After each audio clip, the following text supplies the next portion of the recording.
Welcome back to the channel, everybody. I'm Lady Nika, and with a Let's Chat, child. We ain't had one of them in a little minute, and I didn't do a Function Friday because I told y'all I was taking the week off.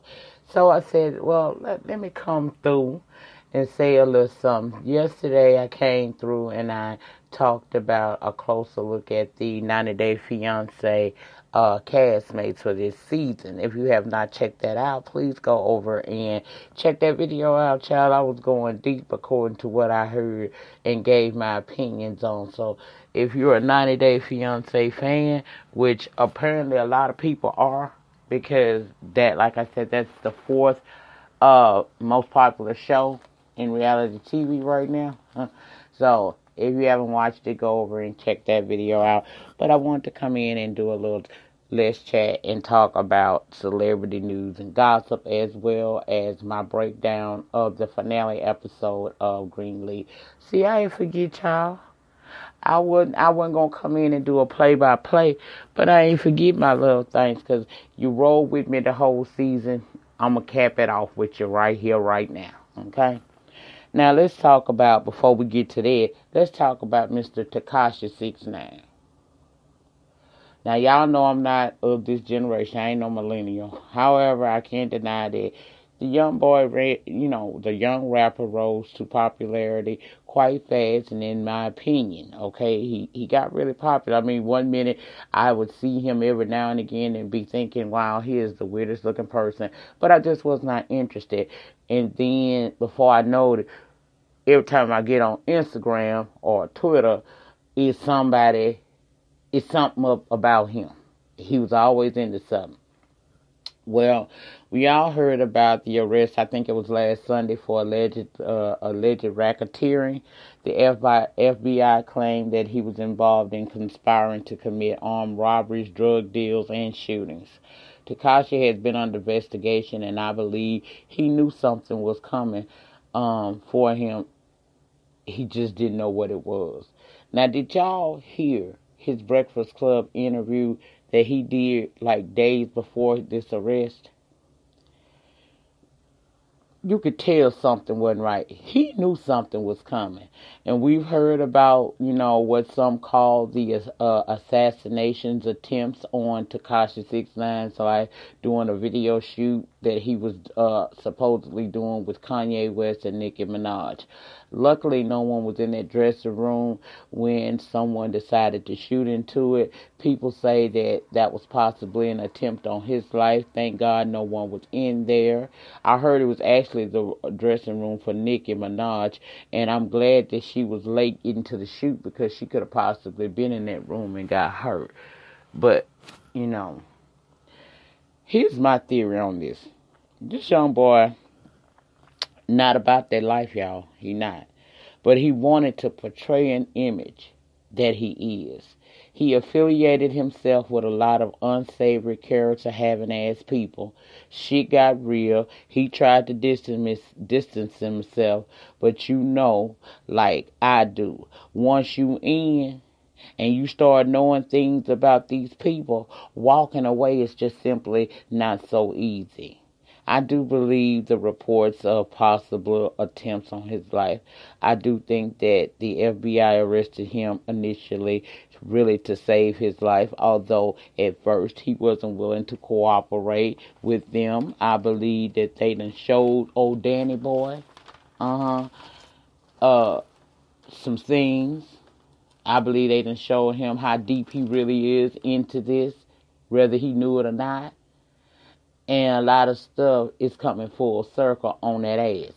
TMZ reported Tekashi was transferred to a federal facility that is regularly used for housing witnesses who choose to cooperate with the feds. TMZ also reported that federal authorities facilitated the transfer Wednesday night, and it's being reported that he specifically asked to be in a unit away from Crips and Bloods. Why? When he was claiming to be one of them.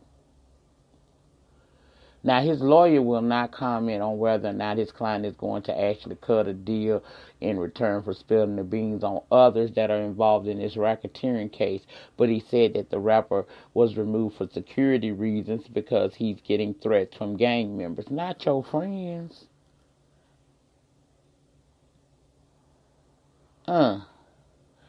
See what faking the funk get you? This young man is facing more years than he done actually lived so far.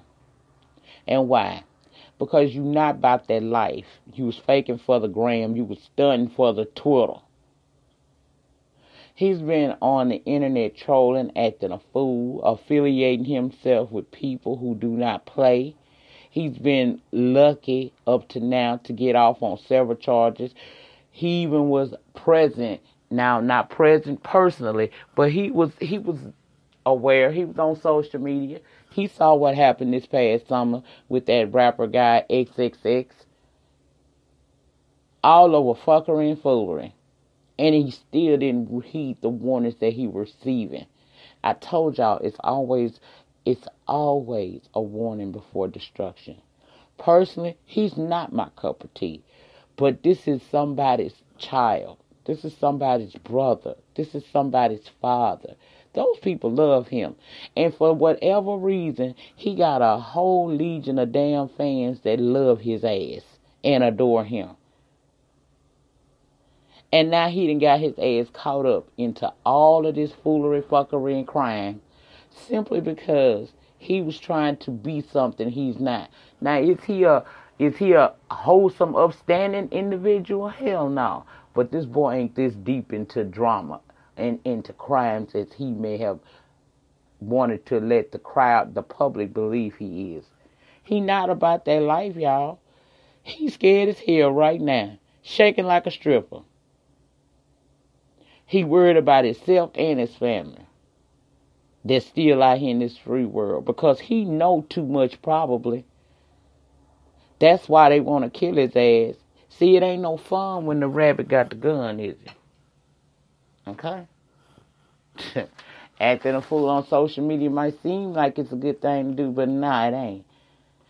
Now, in closing, dealing with this particular story, I pray that whatever's going on with Tekashi, 6ix9ine, that it's a lesson that he gets out of this as well as any other young rapper or aspiring rapper. Be you, not someone else. Trying to pretend that you something that you not. Watch who you affiliating yourself with. Because not everyone, again family, not everyone sitting on the front row is a fan. Good luck to Tekashi. But you really did, bring all of this on yourself. But I'm hoping that there's a silver lining behind this dark ass cloud for you. I really do. Now I'm going to move on. Yesterday, actress and model Kim Porter was laid to rest during a public funeral for in her Georgia hometown of Columbus at the Cascade Hills Church. Attendees included Mary J. Blige, Kimora Lee Simmons, Russell Simmons, Usher, DJ Khaled, Nene Leakes, Candy Burrs, Lil' Kim, Cynthia Bailey, Winnie Harlow, and Faith Evans, who performed His Eye is on the Sparrow.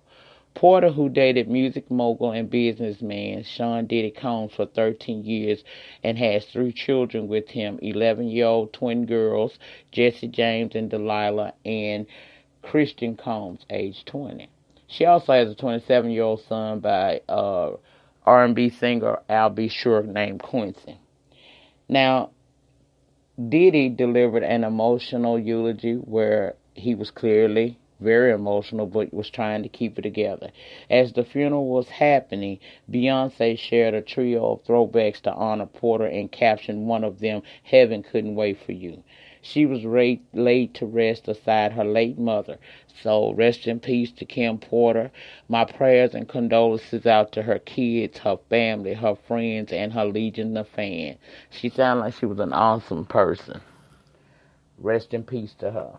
Now let's talk Greenleaf, the finale, okay? Now y'all know I'm not finna go play by play with that. But how did y'all feel about the finale?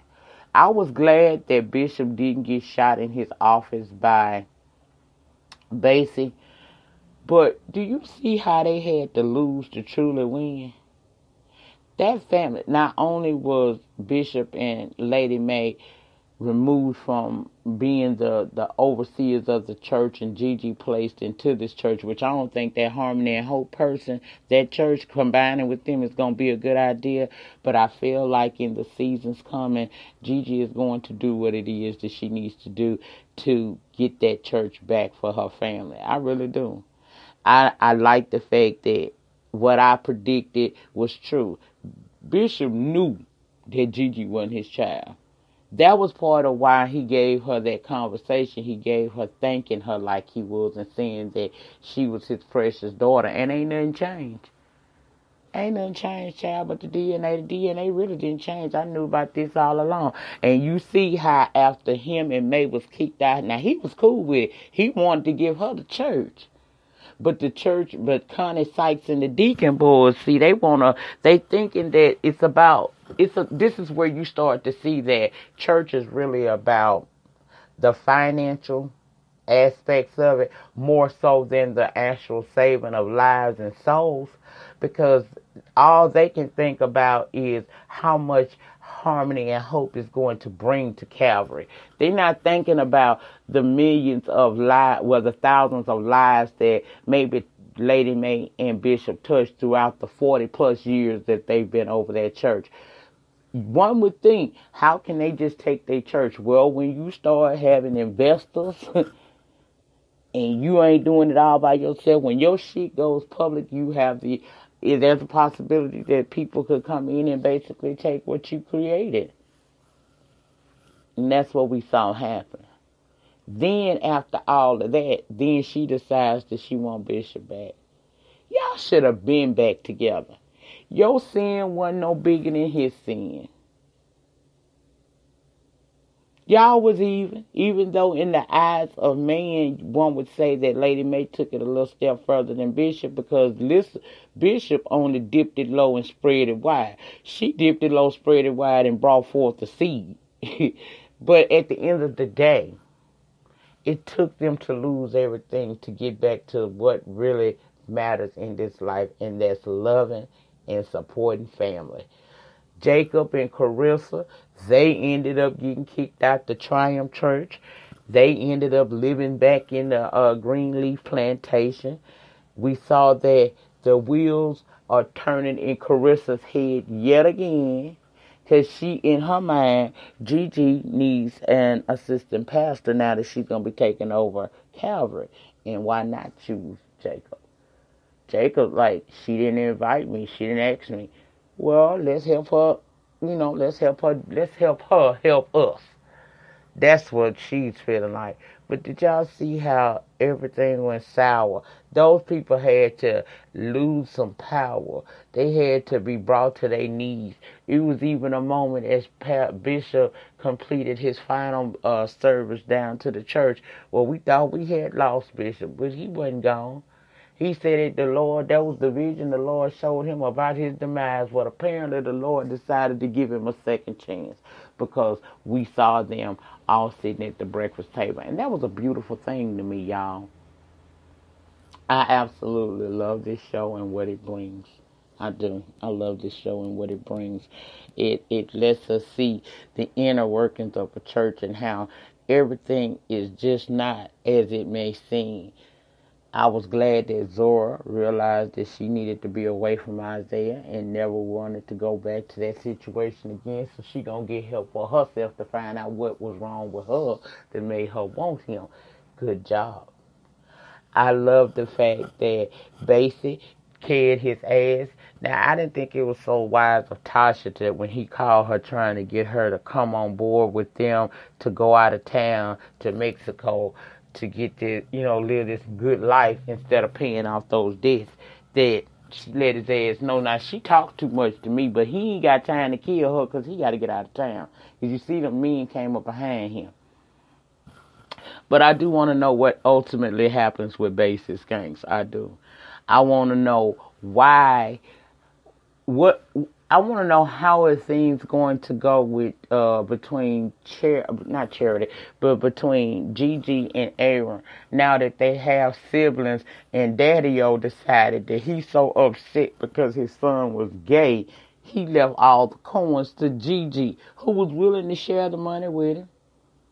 But he was angry at that point. I don't want to have, he ain't leave me nothing, forget it. I don't know if I would have been like that. Hell no, because see, he had to be the one that was looking after his dad off and on as his health declined.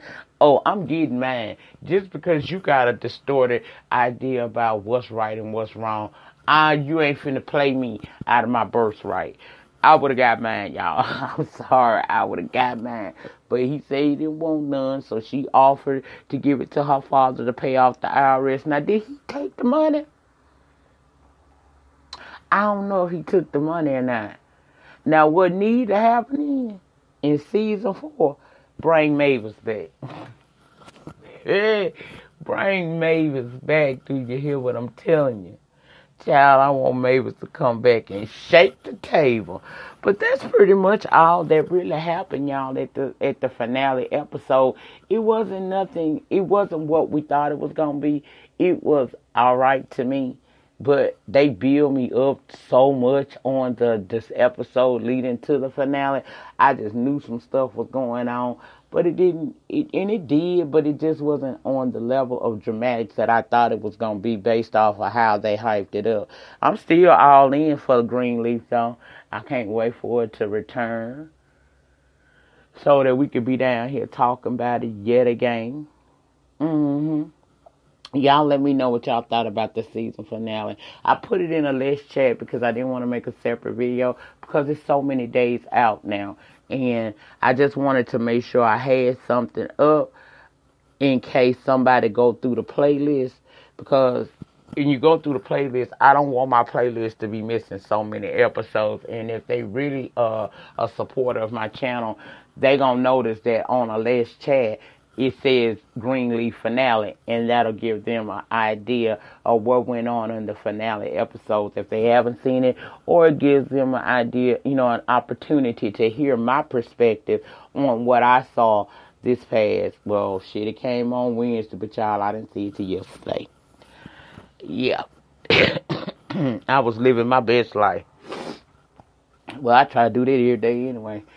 Anyhow, what else I want to say? Okay, y'all know we got the 90 Day Fiancé and the Real Housewives. I do believe they come on tonight.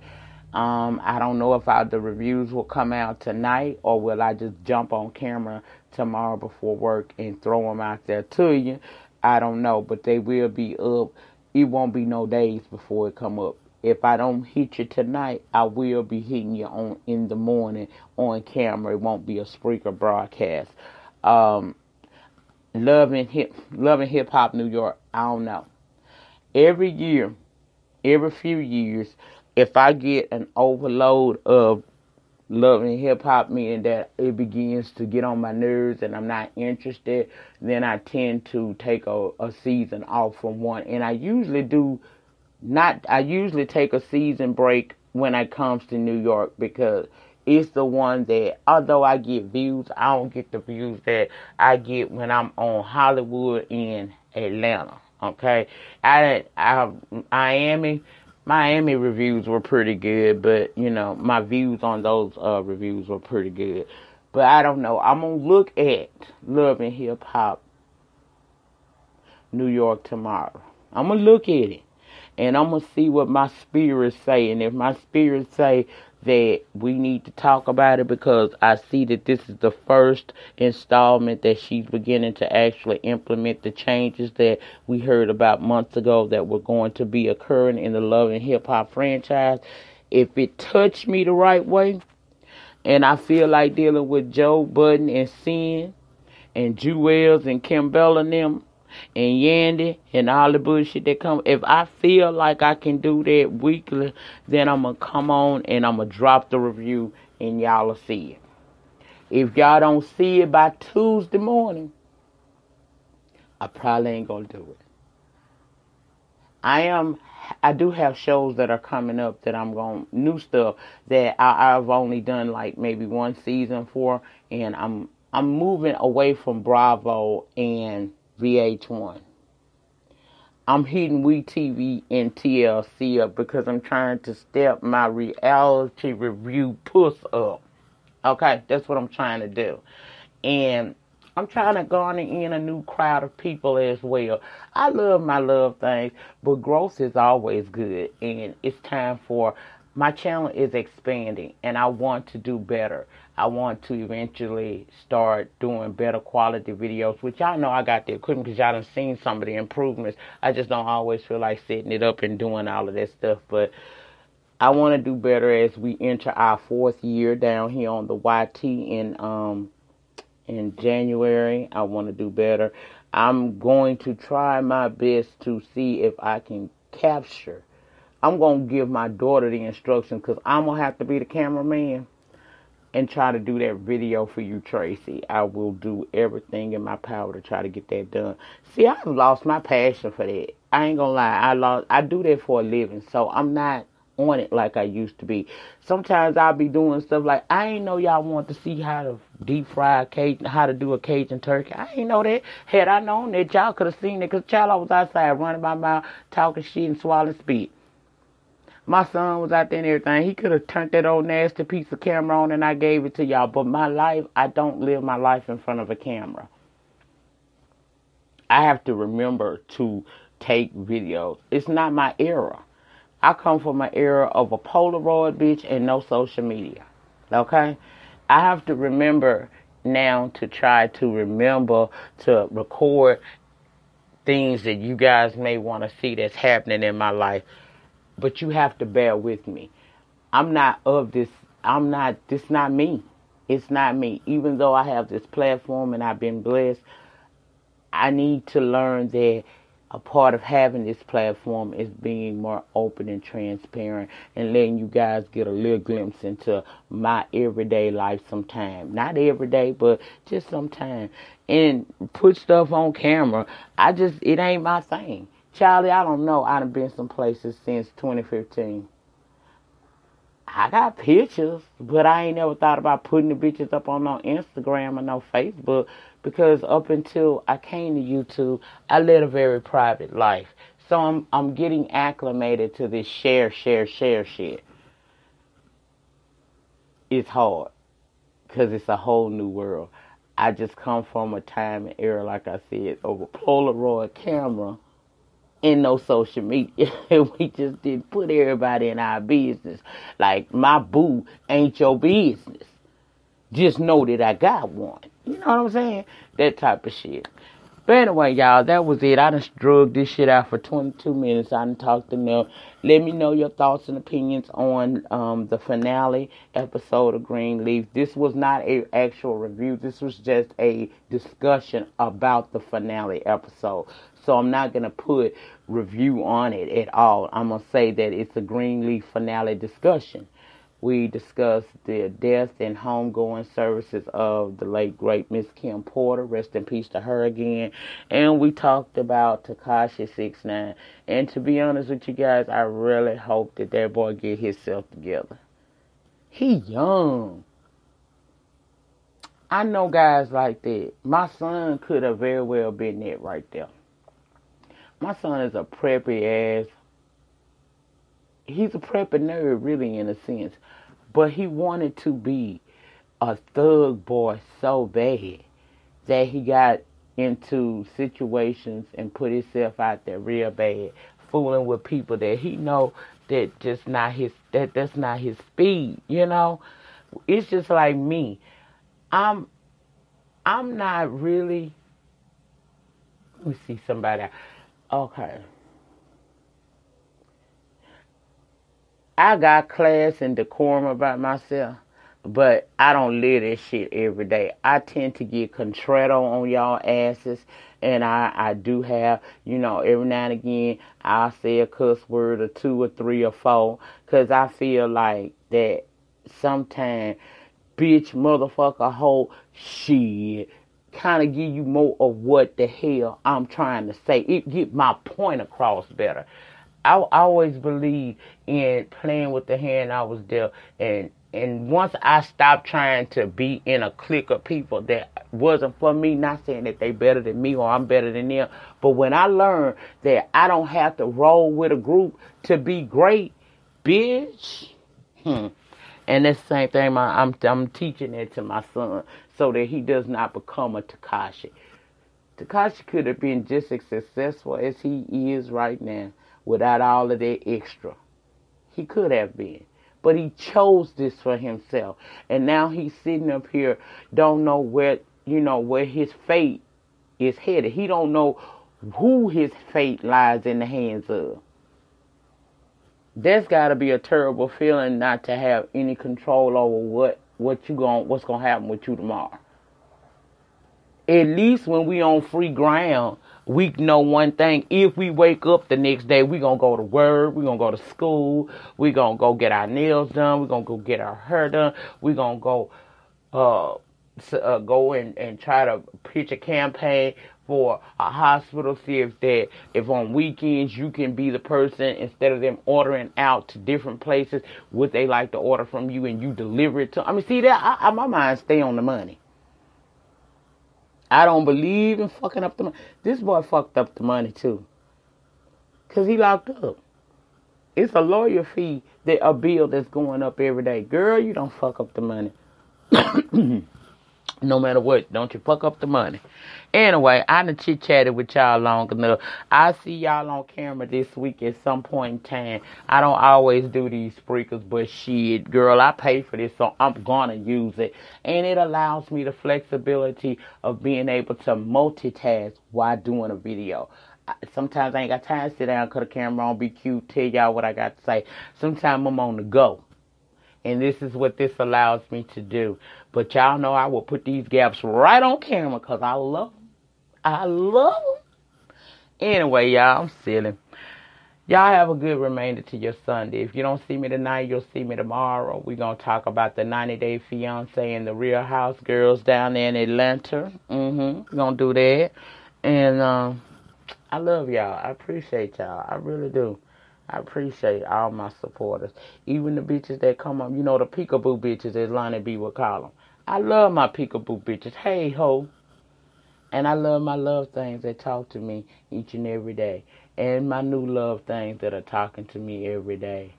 One of them just left me a message like mere minutes ago as I'm recording this thing, that I'm one of the few YouTubers that respond back. That's my channel's guarantee. As I grow, I may not be able to talk to you individually as much as I did in the beginning. But one thing about it, I will read every comment that come in.